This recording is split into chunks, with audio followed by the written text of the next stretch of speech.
അടുത്തൊരു മുൻപിലെ പുത്തൻ സ്റ്റോറിയിലേക്ക് ഏവർക്കും സ്വാഗതം. ഈ സ്റ്റോറി ഇഷ്ടപ്പെടുവാണെങ്കിൽ സബ്സ്ക്രൈബ് ചെയ്യാനും അതുപോലെ തന്നെ ലൈക്ക് ചെയ്യാനും ഹൈപ്പ് ചെയ്യാനും മറക്കല്ലേ. അലീനയോട് CI ചോദ്യങ്ങൾ ചോദിക്കുകയാണ്. നിന്നെ കടപ്പാട്ടൂരിലെ രോഹിത്തും കൊല്ലപ്പള്ളിയിലെ ഹരിയും കൂടെ റേപ്പ് ചെയ്തിട്ടുണ്ടോ എന്ന് ചോദിക്കുകയാണ്. ഇത് കേൾക്കുമ്പോഴത്തേക്ക് അലീന ആകപ്പാടെ ഞെട്ടുന്നുണ്ട്. ഇല്ല, എന്നെ ആരും റേപ്പ് ചെയ്തിട്ടില്ല എന്ന് പറയാണ്. നീ പോലീസിനോട് കള്ളം പറയാനിരിക്കല്ലേ, അവന്മാർ പറഞ്ഞല്ലോ നിന്നെ റേപ്പ് ചെയ്തിട്ടുണ്ടെന്ന്. അപ്പം അലീന ഇങ്ങനെ ഞെട്ടി നോക്കുകയാണ്. എന്നെ ആരും റേപ്പ് ചെയ്തിട്ടില്ല എന്ന് പറയാണ്. പിന്നെ എന്താ അവിടെ നടന്നത് എന്ന് CI ചോദിക്കുകയാണ്. അവരെന്നെ റേപ്പ് ചെയ്യാൻ ശ്രമിച്ചു, പക്ഷേ നടന്നില്ല എന്ന് പറയാണ്. അവരിൽ നിന്ന് രക്ഷപ്പെട്ടു എന്ന് അലീന പറയാണ്. അപ്പോൾ CI ചോദിക്കുകയാണ്, അതെങ്ങനെയെന്ന് ചോദിക്കുകയാണ്. അത് അവരെനിക്ക് ജ്യൂസിൽ മയക്കുമരുന്ന് തന്ന് എന്നിട്ട് ആക്രമിക്കാനായിരുന്നു അവരുടെ ഉദ്ദേശം, പക്ഷേ അത് നടന്നില്ല. അതിനു മുമ്പ് തന്നെ അവരുടെ മുന്നിൽ വെച്ച് തന്നെ ഞാൻ സ്വയം കുത്തി എൻ്റെ ജീവൻ കളയാൻ ശ്രമിച്ചു.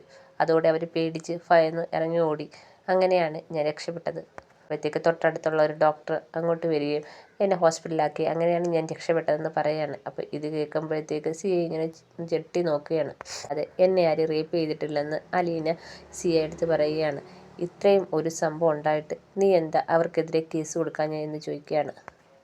അന്ന് പോലീസിൽ നിന്ന് അവന്മാരെ രക്ഷപ്പെടുത്തി, അതുകൊണ്ടാണ് അവൻ അതിനെക്കാട്ടി വലിയൊരു കുറ്റകൃത്യം അവന്മാർ ചെയ്തതെന്ന് CI പറയുകയാണ്. ഇത് CI ആണെങ്കിൽ അലീനോട് പറയാണ്, നീ ഒരു കാര്യം ചെയ്യ്, നീ അവന്മാർക്കെതിരെ കേസ് ഫയൽ ചെയ്യ്. കൊല്ലപ്പള്ളിയിലെ ഹരിയും കടപ്പാട്ടൂരിലെ രോഹിത്തും ചേർന്ന് മയക്കുമരുന്ന് തന്ന് എന്നെ കീഴ്പ്പെടുത്താൻ ശ്രമിച്ചു എന്ന് പറഞ്ഞ് ഒരു കേസ് തരിക. അപ്പം അലീന പറയാണ്, എനിക്ക് അങ്ങനെ ഒരു കേസ് കൊടുക്കാൻ താല്പര്യമില്ല എന്ന് പറയുന്നത്. അപ്പോൾ CI ചോദിക്കണം, അതെന്താ താല്പര്യമില്ലാത്ത? അവന്മാർ ഇപ്പം ചെയ്തത് ഒരു വലിയ കുറ്റകൃത്യമല്ലേ. ഇനി അവന്മാർ പുറത്തിറങ്ങി നടക്കുമെന്ന് വിചാരിക്കണ്ട. അന്ന് നീ രക്ഷിച്ച്, ഇനി അവന്മാരെ രക്ഷിക്കാൻ പറ്റുമെന്ന് നീ വിചാരിക്കണ്ട. കാരണം അവന്മാരാണെങ്കിൽ അത്രയും വലിയ കുറ്റകൃത്യമാണ് ചെയ്തത്. മാത്രവുമല്ല, അവന്മാർക്ക് ഇനി ആ ശരീരം കണ്ട് ഒരു പ്രയോജനമില്ല. അത്രയും രീതിയിൽ അടിച്ചൊതുക്കി ഞങ്ങൾ വിട്ടിട്ടുണ്ട് എന്ന് പറയുകയാണ്.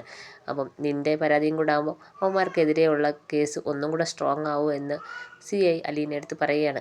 എന്നിട്ട് SI അടുത്ത് പറയാണ്, ഇവിടെ കൊണ്ടുപോയി ആ കേസ് പരാതി എഴുതി വാങ്ങിപ്പിക്കാൻ പറയുകയാണ്. അങ്ങനെ അലീനയാണെങ്കിൽ പുറത്തേക്ക് പോവുകയാണ്.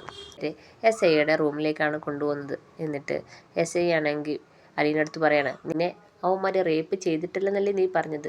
നിന്നെ ആക്രമിക്കാൻ ശ്രമിച്ചല്ലോ, അത് സത്യമാണല്ലോ എന്ന് ചോദിക്കുകയാണ്. അപ്പോൾ അലീന പറഞ്ഞാണ്, അത് സത്യമാണ്, എന്തെങ്കിലും അതും പറഞ്ഞ് നീ ഒരു പരാതി എഴുതി തരാൻ പറയുകയാണ്. ബാക്കി അവന്മാരുടെ കാര്യം ഞങ്ങൾ നോക്കിക്കോളാം എന്ന് പറയുകയാണ്. പക്ഷേ ആണെങ്കിൽ രമേശ് നമ്പ്യാർ അലീനയോട് ഒരു പുച്ഛത്തോടെയാണ് സംസാരിക്കുന്നത്. അപ്പം അലീനയാണെങ്കിൽ ഒന്നും മിണ്ടാതെ നിൽക്കുകയാണ്. അപ്പോൾ SI പറയാണ്, നിന്നോട് പറഞ്ഞത് കേട്ടില്ലേ, മര്യാദയ്ക്ക് അവന്മാർക്കെതിരെ പരാതി എഴുതി തരാൻ പറയുകയാണ്. അപ്പം അലീനയാണെങ്കിൽ നല്ല ചങ്കൂറ്റത്തോടെ SI എടുത്ത് പറയാണ്, എനിക്ക് പരാതി ഉണ്ടെങ്കിൽ ഞാൻ എഴുതിത്തരും, പരാതി ഇല്ലെങ്കിൽ എഴുതിത്തരത്തില്ല. എന്നെ ആരും നിർബന്ധിക്കണ്ട, അത് എൻ്റെ ഇഷ്ടമാണ് പരാതി എഴുതണോ വേണ്ടതെന്ന്. സാറ് നിർബന്ധിച്ചെന്നും പറഞ്ഞ് ഞാൻ പരാതി എഴുതി തരണമെന്ന് ഒരു കാര്യമില്ല എന്ന് പറയുകയാണ് അലീന. അപ്പം SI ചോദിക്കണം, നീ എന്തുവാ ഞങ്ങളെ പഠിപ്പിക്കാൻ നിൽക്കുകയാണ്? അല്ല, അറിഞ്ഞുകൂടാത്ത കാര്യമാണെങ്കിൽ സാറിനെ പഠിപ്പിക്കണം. എൻ്റെ ഇഷ്ടമാണ് ഞാൻ ഒരാൾക്കെതിരെ പരാതി തരണോ വേണ്ടത്, സാറല്ല തീരുമാനിക്കുന്നത് എന്ന് അലീന പറയുകയാണ്. അപ്പോഴത്തേക്ക് SIക്ക് നല്ല ദേഷ്യം വരുന്നുണ്ട്. അപ്പം വനിതാ കോൺസ്റ്റബിൾ എടുത്ത് പറയാണ്, ഇവളെ പുറത്ത് കൊണ്ടുപോയി ഇരുത്ത്, എന്നിട്ട് അവിടെ ഇരുന്ന് അവൾ ആലോചിക്കട്ടെ, ആലോചിച്ചിട്ട് ഇവിടെ തീരുമാനം മാറുമ്പം ഇവൾ പരാതി തരും. എന്തായാലും ഇവളെ അന്വേഷിച്ച് വരാൻ പ്രത്യേകിച്ച് ആരുമില്ല, അതുകൊണ്ട് ആരും ഇങ്ങോട്ട് ഓടി വരുമെന്ന് നമ്മളാരും വിചാരിക്കേണ്ട എന്ന് വനിതാ കോൺസ്റ്റബിൾ എടുത്ത് പറയണം. അങ്ങനെ അവരാണെങ്കിൽ അലീനയും കൊണ്ട് പുറത്തേക്ക് പോവുകയാണ്. അലീനെ കൊണ്ട് അവിടെ ഇരുത്തിയാണ്. സെല്ലിനുള്ളിൽ ഹരിയും രോഹിത്തും ഒക്കെ കിടപ്പുണ്ട്. രോഹിത്താണെങ്കിൽ സങ്കടയ്ക്ക് വീഴാതെ കരഞ്ഞൊരു പരുവായിട്ടുണ്ട്. ഹരിക്കാണെങ്കിൽ ഇതൊന്നും ഒരു പ്രശ്നമില്ലാത്ത രീതിയിൽ ഇരിക്കുകയാണ്. സമയത്താണെങ്കിൽ മാമച്ചനും ഗ്രേസിയമ്മയും കൂടെ പോയി അവിടെ കാര്യങ്ങളൊക്കെ സംസാരിച്ച്. അപ്പോഴത്തേക്ക് അലീനെ അവരെന്തിനാണ് പിടിച്ചുകൊണ്ട് പോയതെന്നും അവർ എന്താണ് വിട്ടയക്കാത്തതെന്നൊക്കെ കാര്യങ്ങൾ അന്വേഷിക്കാൻ ഗ്രേസിയമ്മയും മാമച്ചനും കൂടെ ഉള്ള വേണ്ടുന്ന കാര്യങ്ങളൊക്കെ ചെയ്യുന്നുണ്ട്. ഈ സമയത്താണെങ്കിൽ കടപ്പാട്ടൂരാണെങ്കിൽ കൃഷ്ണമോളാണെങ്കിൽ ഒറ്റയ്ക്കേ ഉള്ളൂ. ബബിതയാണെങ്കിൽ മുറി കയറി അടച്ചിങ്ങനെ ഇരിക്കുകയാണ്.